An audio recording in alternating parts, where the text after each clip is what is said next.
بسم اللہ الرحمن الرحیم نحمدہ ونصلی علی رسولہ الکریم اما بعد۔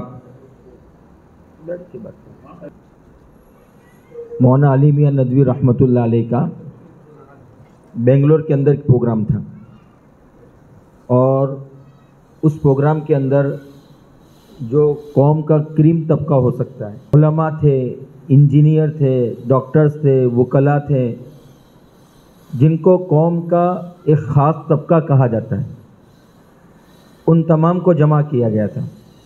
تو حضرت مولانا علی میاں ندوی رحمۃ اللہ علیہ نے وہ حدیث پیش کی کہ الا وَإِنَّ فِي الْجَسَدِ مُضْغَةً إِذَا صَلَحَتْ صَلَحَ الْجَسَدُ كُلُّهُ وَإِذَا فَسَدَتْ فَسَدَ الْجَسَدُ كُلُّهُ أَلَا وَهِيَ الْقَلْبُ، کہ اگر یہ دل سدھرتا ہے تو پورا جسم، پوری باڈی ٹھیک ہوتی ہے، کیونکہ یہی مین کنٹرولر ہے، یہی حاکم ہے۔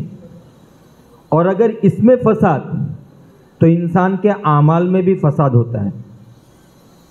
تو حضرت مولانا علی میاں ندوی رحمۃ اللہ علیہ نے اس حدیث کو پیش فرمانے کے بعد یہ فرمایا کہ میں یہ سمجھتا ہوں کہ میرے سامنے قوم کا کریم طبقہ موجود ہے، اخص الخواص افراد موجود ہیں، اور میں ان کو قوم کا دل کہہ سکتا ہوں کہ یہ دل ہے قوم کا۔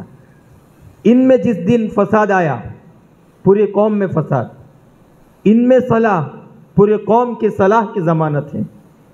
تو آپ کا یہاں جمع ہونا، ہمارا سب کا یہاں بیٹھنا، یہ ظاہر بینوں کو کچھ معمولی نظر آئے، لیکن واللہ میں اپنے دل کی کیفیت کو بیان نہیں کر پا رہا ہوں۔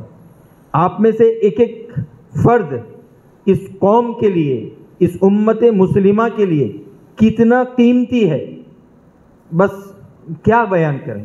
حدیث پاک تو مولانا سنا ہے، خیرکم من تعلم القرآن وعلمہ۔ تو سب سے پہلے ہم کانفیڈنس پیدا کریں، اعتماد پیدا کریں۔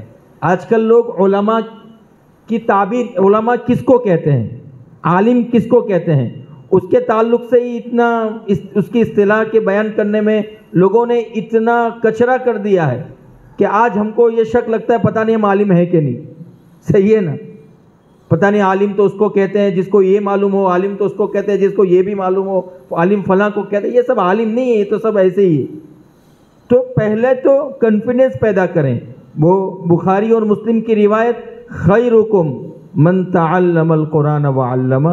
ہمارے پاس کتنا بھی علم ہو، اگر اللہ نے ہمیں قرآن کی تعلیم سے وابستہ کیا ہے تو انشاءاللہ ہمارا ہمارا شمار جماعت علماء میں ہوگا انشاءاللہ۔ یہ بخاری کی روایت، اس کی ضمانت ہے۔ یہ خیرکم من تعلم العلوم والٹیکنالوجی، ایسا کچھ نہیں ہے۔ یہ تو کائنات ہے، آنے جانے والی چیزیں ہیں، فانی ہے، اس کے اوپر جو محنت کر رہے ہیں وہ بھی قابل قدر ہیں۔ تو خیر بہت ساری باتیں کہنے کو، سب سے پہلے تو ہم یہ اعتماد پیدا کریں کہ الحمدللہ اللہ نے ہمیں ایک بہت اچھے منصب سے لگایا۔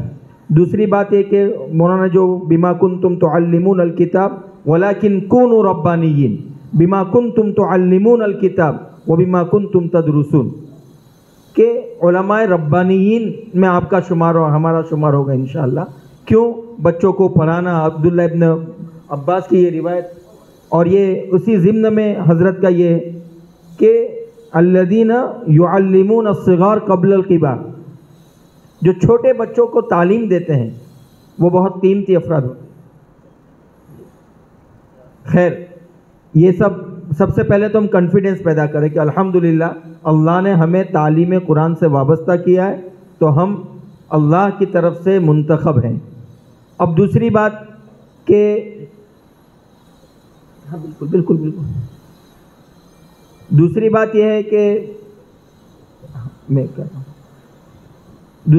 کہ ہم لوگ سب سے پہلے یہ اعتماد پیدا کریں کہ اللہ نے ہمیں جماعت علماء۔ دوسری بات کہ شکایت، تو اس پر یہ حدیث اللہ کے نبی صلی اللہ علیہ وسلم نے فرمایا انہا ستکون اثرۃ و امور تنکرونہا، تو اللہ کے ایسے حالات ہوں گے کہ جن کو آپ ناپسند کریں گے۔ صحابہ نے پوچھا فماذا تأمرون یا رسول اللہ، تو آپ نے فرمایا تؤدون الحق الذی علیکم، کہ ہم اپنی ذمہ داری ادا کریں۔ وَتَسْأَلُونَ اللَّهَ الَّذِي لَكُمْ، اور اپنے حقوق کا سوال اللہ سے کریں۔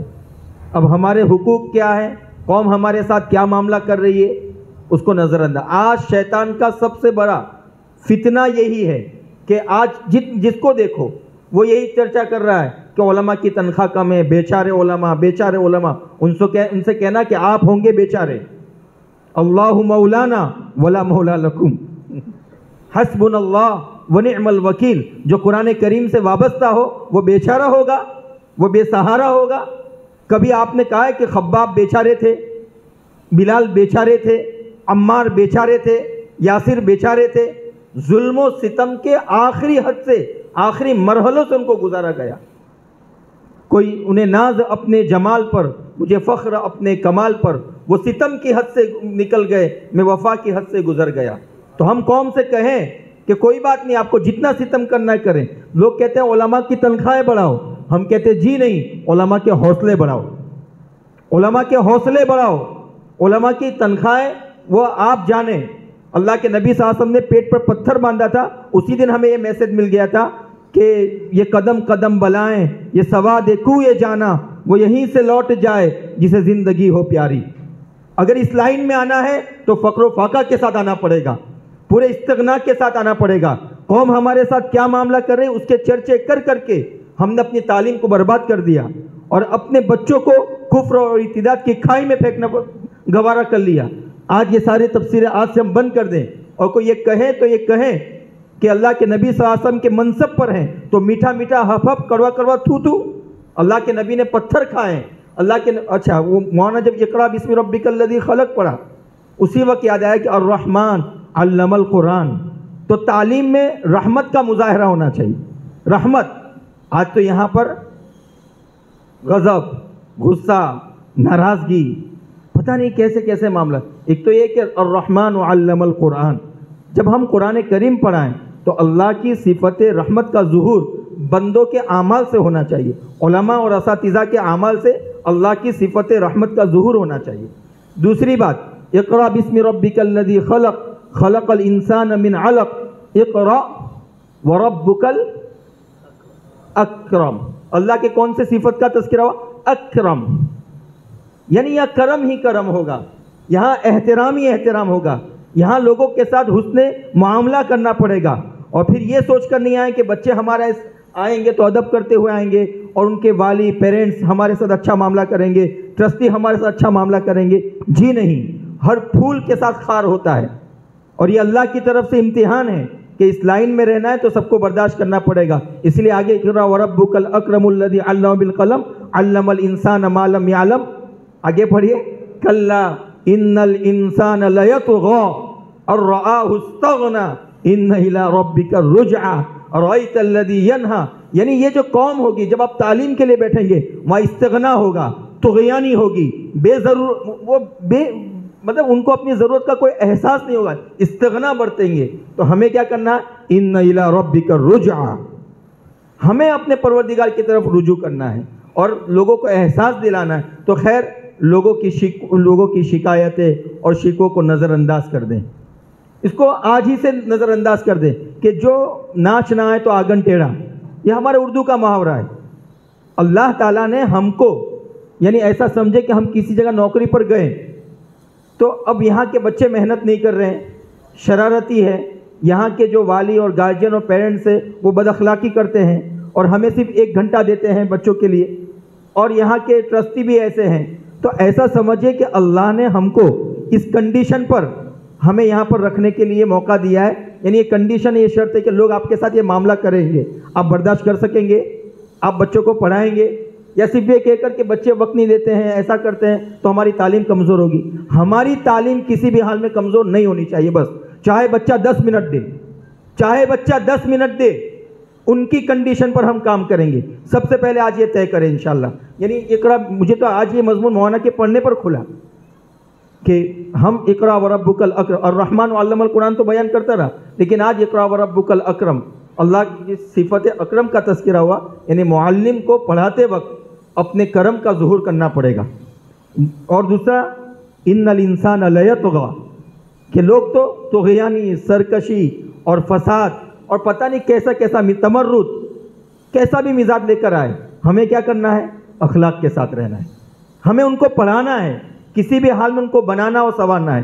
ایک بات تو ہماری ذمہ داری سے متعلق، دوسری بات ہے کہ ہم سب متحد کیسے ہوں گے، اس پر ایک بس جملہ حضرت مولانا اشرف علی تھانوی رحمہ اللہ نے، یہ اتفاق مدرسے کے اندر بھی ضروری ہے، درسگاہ کے اندر بھی ضروری ہے، گھر کے اندر بھی ضروری ہے، خاندان کے اندر بھی ضروری ہے، محلے میں بھی ضروری ہے، تو ہر اعتبار سے اتحاد ہو، جتنی کڑیاں ہوگی اس اعتبار سے اتحاد ہوگا، پورے ملک کے پیمانے پر بھی ضروری ہے۔ اتحاد کیسے قائم ہوگا؟ سب اتحاد بولتے ہیں، تو حضرت مولانا اشرف علی تھانوی رحمہ اللہ نے اپنے شیخ حضرت حاجی امداد اللہ مہاجر مکی رحمہ اللہ کے حوالے سے یہ بات لکھی کہ اتفاق اور اتحاد کی جڑ تواضع ہے، تواضع ہے۔ ہم میں سے ہر شخص اپنے آپ کو چھوٹا بنا لے، جیسے مولانا بھی ایک مثال دی کہ اگر دو استاد ساتھ میں پڑھاتے اس میں سے ایک اچھا پڑھاتا ہے اور دوسرے سے نہیں ہو رہا ہے، تو جو اچھا پڑھا رہا ہے وہ اپنا ترفع اور اپنی شان دکھائے گا کہ نہیں میں بہت اچھا پڑھا رہا ہوں، یا وہ شان نہیں بھی دکھائے گا تو کم از کم کوئی نہ کوئی اس سے ایسی حرکت سرزد ہوگی، اور دوسرا جو ہوگا جو نہیں پڑھا وہ احساس کمتری میں ہوگا۔ اب یہ دو چور دروازے شیطان کو مل گئے، وہاں سے اپنا آپریشن شروع، وہاں سے اپنی محنت شروع۔ اب جب یہ بندہ جو اچھا نہیں پڑھا پا رہا ہے وہ اس کے پاس آئے گا تو اس کے کسی بھی عمل کو وہ تکبر پہ محمول کرے گا، تکبر پہ ہی محمول کرے گا، حالانکہ وہ تکبر نہیں بھی کر رہا ہوگا۔ اور یہ بندہ اس کو دونوں طرف سے شیطان، یعنی ہم گجراتی میں کہوت ہے چور کو کہتے چوری کر، ساہوکار کو کہتے چورانے والا ہے، دونوں طرف سے وسوسے دیتا ہے کہ دیکھو یہ سوچ رہا ہے، اس کو کہتا تو یہ سوچ رہا ہے۔ تو اسی لیے سورہ یوسف انسانی نفسیات اور انسان کی جو سائیکولوجی ہے اس کا انسائکلوپیڈیا اور خزانہ ہے، اسی لیے اس کا پہلا رکوع ان الشیطان للانسان عدو مبین، اور اس کے بعد حضرت یوسف نے جب آخری میں فرمایا من بعد ان نزغ الشیطان بینی وبین اخوتی، تو اگر کوئی ٹرسٹی ہم کو ڈانٹ رہا ہے، کوئی ایک عام آدمی ہم سے کوئی الجھ رہا ہے، یا ہمارے ساتھ پڑھانے والے ہمارے بھائی ہم سے کوئی معاملہ ہو رہا ہے، تو یہ سمجھے کہ یہ ہمارا بھائی ہے اور بیچ میں شیطان ہمارے بیچ میں نفرت کی دیوار قائم کرنا چاہ رہا ہے، ہم شیطان کو کامیاب نہیں ہونے دیں گے۔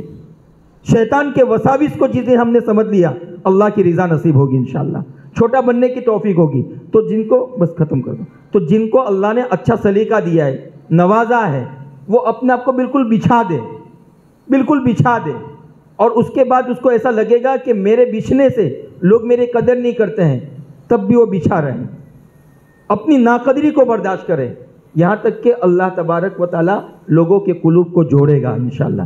تو آج سے یہ طے کریں کہ انشاءاللہ ہم سب مل کر رہیں گے۔ تو یہ ایک سبق تھا کہ اگر ہم سب متحد ہونا چاہتے ہیں تو سب چھوٹے بن جائیں گے انشاءاللہ، ٹھیک ہے۔ اب اصل جو بات ہے کہ طلباء کے سلسلے میں جو ہمارا ایک خاص موضوع ہے، یہ تو میں نہیں بولتا ہوں، لیکن چونکہ مولانا نے جب بات کہی تو میرے بھی دل پر کیفیت ہے، اس لیے بول گیا یہ۔ اب جو ہمارا عبداللہ آ جاؤ، آپ آ جاؤ بیٹا۔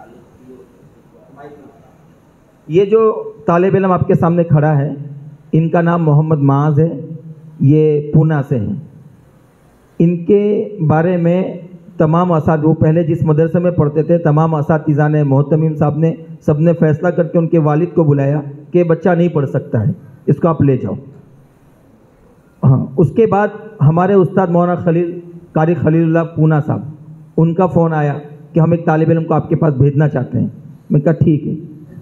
اب یہ طالب علم کی حالت یہ ہو گئی تھی کہ میں پڑھانا چاہ رہا ہوں، وہ پڑھ نہیں رہا ہے، میں کچھ بھی پڑھاؤں تو نہیں پڑھے، وہ دماغ میں ایک ہی بات کہ میں پڑھ نہیں سکتا ہوں، خامخواہ میرے ساتھ مغز پاشی ہو رہی ہے۔ لیکن الحمدللہ میں ہمت نہیں ہارا، اور آج یہ طالب علم نارملی طور پر آپ ان کو قرآن بھی سن سکتے ہیں، ان سے عربی کے جملے بھی بنا سکتے ہیں، بہت عام بچوں جیسے ان کی کیفیت ہے آج۔ یہ بہت نارمل ہے، ہمارے پاس 12 سال کے 13 سال کے بچے آتے ہیں کہ ابھی حروف شناسی نہیں ہو، ایسا کہتے ہیں۔ الحمدللہ 1 مہینہ 2 مہینہ، تیسرے مہینے میں وہ قرآن میں ہوتا ہے الحمدللہ۔ تو اب اسی پر میں ٹھیک ہے بیٹا آپ بیٹھیں، مولانا کہہ رہے وقت نہیں ورنہ ان کو آپ سنتے ہیں۔ آج میں بس اس موضوع بسم اللہ الرحمن الرحیم۔ میں نے جب پہلی مرتبہ ان کو دیکھا تھا تو مجھے ایسا لگتا تھا کہ یہ کچھ بھی نہیں پڑھ پائیں گے، مطلب ایک دم ہی ایسا۔ آپ لوگ بھی دیکھتے تو شاید آپ یہ تصور کرتے کہ یہ کوئی پاگل بچہ ہے، ذہن نہیں ہے، عقل نہیں ہے، آپ لوگ ایسا تصور کرتے، ایسا آپ تصور کرتے. لیکن الحمدللہ آج جو چہرہ دیکھ رہا ہوں میں کافی دن بعد دیکھ رہا ہوں، مجھے بڑی خوشی ہوئی.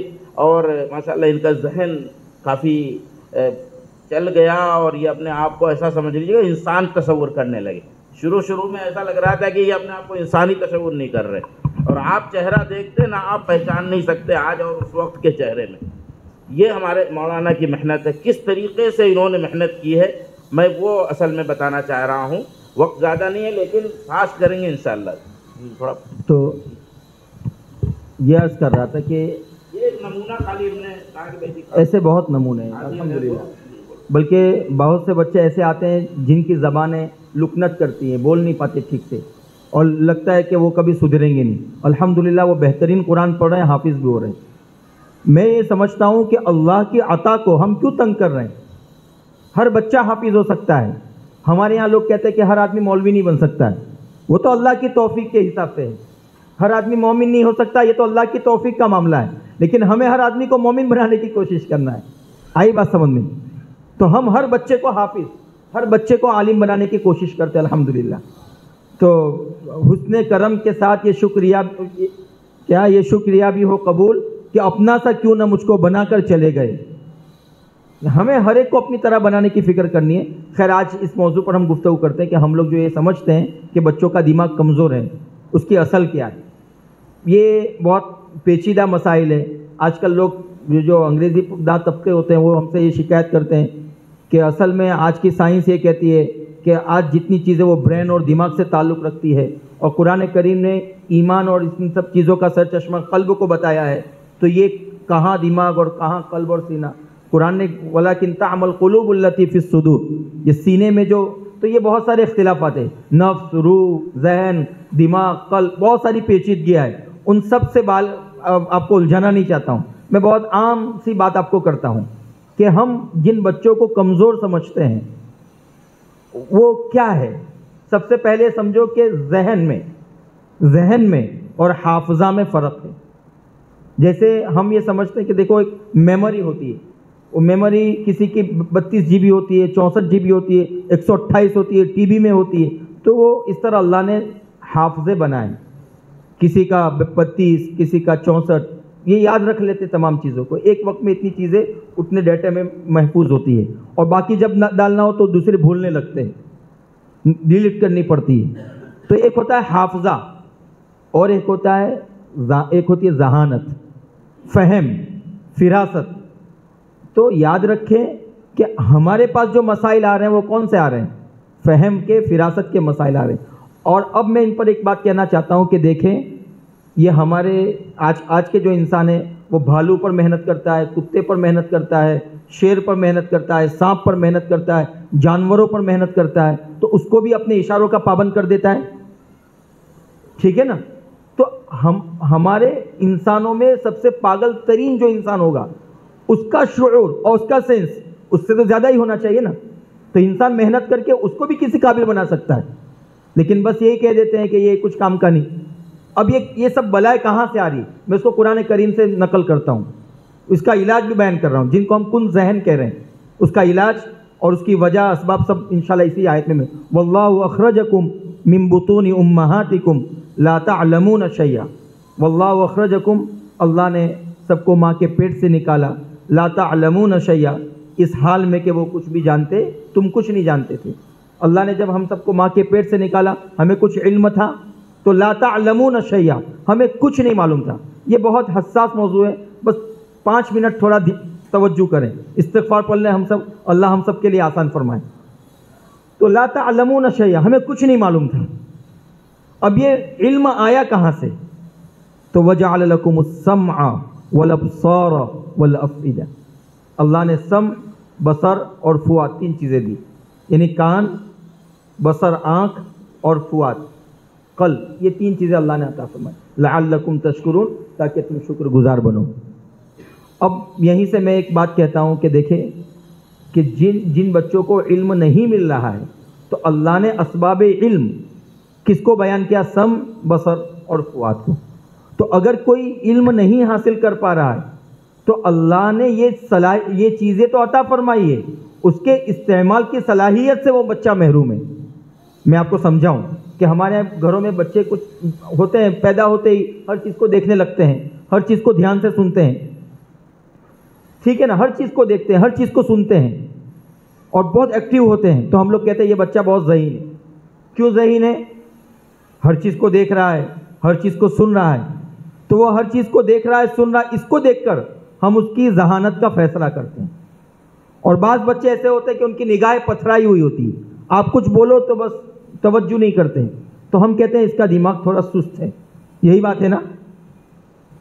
تو یہ کیا ہے؟ یعنی ہم یہ سمجھتے ہیں کہ یہ ذہین ہے اسی لیے دیکھ رہا ہے، ہم لوگ یہ سمجھتے ہیں کیا یہ بچہ ذہین ہے اسی لیے دیکھ رہا ہے، اسی لیے سن رہا ہے، جبکہ بات یہ نہیں ہے۔ بات یہ ہے کہ اللہ تعالیٰ جب بعض بچوں کو یعنی بعض لوگ، اللہ تعالیٰ یہ کان اور آنکھ سب کو عطا کرتے ہیں، اور پیدا ہونے کے بعد اللہ تعالیٰ اکثروں کو اس کے استعمال کی صلاحیت بھی ودیعت فرماتے ہیں، وہ پیدا ہوتے اس کو استعمال کرنے لگ جاتے ہیں۔ لیکن بہت سے بچے وہ ہوتے ہیں جن کے ساتھ اللہ کا ابتلا اور آزمائش اور امتحان کا معاملہ ہوتا ہے، وہ خود سے ہر چیز کو نہیں دیکھتے ہیں، وہ دیکھتے ہیں لیکن ان کی نگاہیں پتھرائی ہوئی ہوتی ہے، دماغ کا کنیکشن نہیں ہوتا ہے، وہ سنتے ہیں لیکن دماغ کے کنیکشن کے بغیر۔ تو یہ بچے دراصل دیکھتے ہیں، سنتے ہیں لیکن دماغ کے کنیکشن کے بغیر، اس لیے کن ذہن رہ جاتے ہیں۔ بات سمجھ میں آئی؟ تو وہ بچے جو ہر چیز کو دیکھ رہے ہیں، ہر چیز کو سن رہے ہیں، اللہ نے ان کو ان آلات کے استعمال کی صلاحیت بھی ودیعت فرمائی۔ کسی بھی چیز کو دیکھتا ہے فوراً اس کے دماغ کے دروازے پر دستک ہوتی ہے کہ کیا ہے، وہ فیصلہ کرتا ہے۔ کوئی چیز سنتا ہے، کیا ہے اس کی حقیقت، وہ فیصلہ کرتا ہے، اور دماغ کے دروازے پر دستک ہوتی ہے، وہ اپنی عمر کے مرحلے کے حساب سے اور اپنے اعتبار سے وہ غلط صحیح فیصلہ کرتا رہتا ہے۔ مگر ایک فائدہ یہ ہوتا ہے کہ اس کا دماغ حرکت میں رہتا ہے، اس کا دماغ چالو رہتا ہے، حرکت میں رہتا ہے۔ کیوں؟ کیونکہ جتنے مرئیات اور مسموعات کی تعداد میں اضافہ ہوگا اسی اعتبار اس کے دماغ میں روانی ہوگی، حرکت ہوگی۔ لیکن جو بچے دیکھتے ہی نہیں، سنتے ہی نہیں، تو اللہ نے ان کو گاڑی دی ہے لیکن گاڑی چلانا نہیں آ رہا ہے تو وہ دھول کھا رہی ہے، تو ہم یہ سمجھتے ہیں گاڑی خراب ہے۔ تو یہ اب ان کو کیا کرنا ہے کہ ان بچوں کو خالی دیکھتا کرنا ہے اور سنتا کرنا ہے، اور ان بچوں کو ان آلات کے استعمال کی تھوڑی صلاحیت پیدا کرنی ہے۔ تو یہ بہت آسان سا کام ہوتا ہے جس کو ہم مشکل سمجھتے ہیں۔ اب آپ یہ بتائیں کہ اگر ہم وہ کام نہ کریں، گاڑی میں پیٹرول نہ ڈالیں اور گاڑی کو دھکا مارے تو کہاں تک دھکا ماریں گے ہم؟ تو یہی مسئلہ ہوتا ہے کہ ہم بچوں کو دماغ کھولتے نہیں ہیں اور اس کو پڑھانا شروع کر دیتے ہیں، اس لیے بہت سارے مسائل پیش آ رہے ہیں۔ تو جن بچوں کو ہم کن ذہن کہہ رہے ہیں، کمزور سمجھ رہے ہیں، تو وہ کن ذہن نہیں ہے، کمزور نہیں ہے، بلکہ کیا ہے، وہ ان پر محنت نہیں ہوئی۔ اب ان پر ہمیں محنت کرنی ہے، تو ایک مرحلے کے بعد، ایک مدت کے بعد وہ بچہ عام بچوں کے ساتھ بیٹھا ہوا نظر آئے گا اور سبق سمجھتے ہو جائے گا۔ ہمارے ساتھ جتنے افراد کام کر رہے ہیں الحمدللہ، انہوں نے اپنا یہ تاثر پیش کیا کہ آپ کے ساتھ کام کرنے کے بعد اب الحمدللہ ہمیں کسی بچے کے کن ذہن ہونے کا شبہ تک نہیں ہوتا ہے، شبہ تک نہیں ہوتا ہے، بلکہ ہم دیکھتے تو ہم سمجھتے کہ اب ہمیں کام کا میدان مل رہا ہے۔ تو اب یہ کہ بہت آسانی سے سمجھا حضرت مولانا قاری ناظر صاحب دامت برکاتہم جو ہمارے استاد ہوتے ہیں، اور بھی کچھ علماء تھے، وہ ایک مکتب میں لے گئے مجھے اور مجھے کہا کہ مولانا یہ سب بڑے بچوں کو تو ہم کسی بھی طرح پڑھا لیتے ہیں، یہ چھوٹے بچوں کو کیسے پڑھائے؟ ایک دم چھوٹے بچے ہوتے ہیں نا، وہ 3 سال کے، 4 سال کے، 5 سال کے بچے ہوتے ہیں، اور آپ نے دیکھا ہوگا کہ سب سے زیادہ مظلوم درسگاہ انہیں کی ہوتی ہے، ایک ساتھ 70 80 100 بچے ہوتے ہیں، اور وہاں ادھم اور مستی اور پتہ نہیں، اور جب حافظ صاحب کو غصہ آ گیا، مولانا صاحب کو، قاری صاحب کو غصہ آ گیا، تب خیر نہیں کسی کی، یہی ہوتا ہے۔ تو جب ہمیں اس درسگاہ میں لے گئے، بہت بڑا ہال تھا، جب ہم داخل ہوئے تو ہم سب السلام علیکم کہا۔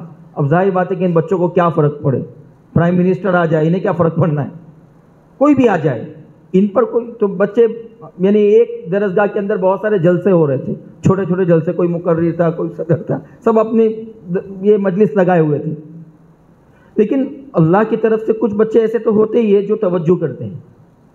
تو میں وہاں پر جب کھڑا ہوا تو میں نے کہا بچوں السلام علیکم، تو بہت ہر صف کے اندر سے، یعنی 6-7 صفیں تھی، تو ہر صف کے اندر سے 3-3 4-4 بچوں کی آوازیں آئی ہوگی۔ اس کے میں کہا بیٹا تالی بجاؤ، تو ظاہر بات ہے بچوں نے تالی بجائی، تو ان بچوں کو لگا کہ کچھ ہوا ہے بازو میں، کچھ بازو میں ہو رہا ہے۔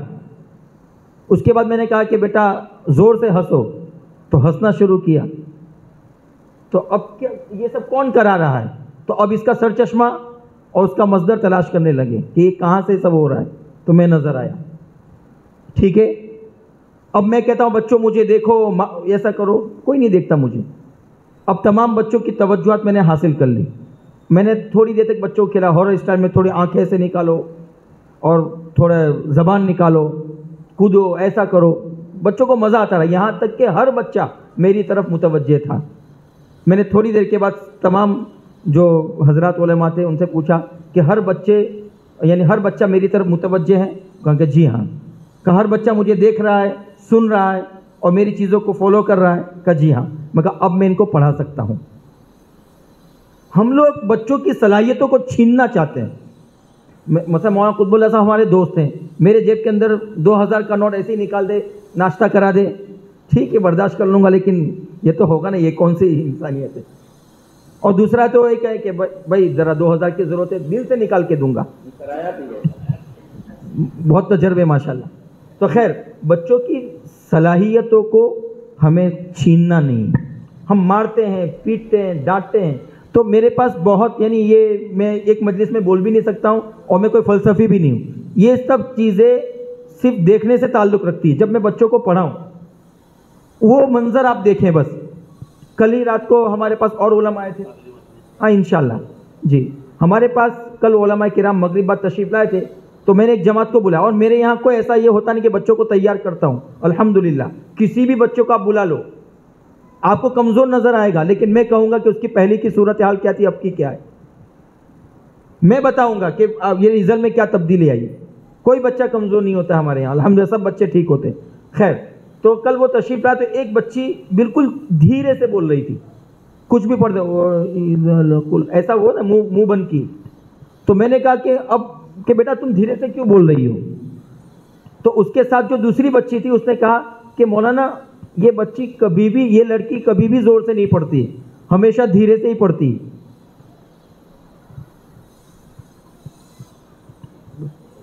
بس بہت چھوٹی سی بات ہے کہ یہ تو میں نے جو ہمارے ساتھ جو دوسرے علماء بیٹھے تھے، میں نے کہا اب ان کا کیا کریں، آپ بتائیں۔ کوئی نہیں پڑھا پائے گا، لیکن میں نے تھوڑی دیر میں الحمدللہ میرے پاس ایسے طریقے ہیں، اسٹائل ہیں، نفسیات بچوں کی، تھوڑی ہی دیر میں وہ بچی زور سے پڑھتی ہو گئی۔ میں نے ہاتھ بھی نہیں لگایا، بلکہ میں اتنا ہنسا کے پڑھاتا ہوں کہ بچوں کا ٹائم کہاں ختم ہوتا ہے بچوں کو پتہ نہیں چلتا۔ تو خیر آج سے یہ کن ذہن اور یہ ایسا انشاءاللہ اس کو سب چھوڑ دیں گے، ٹھیک ہے۔ وآخر دعوانا الحمد للہ۔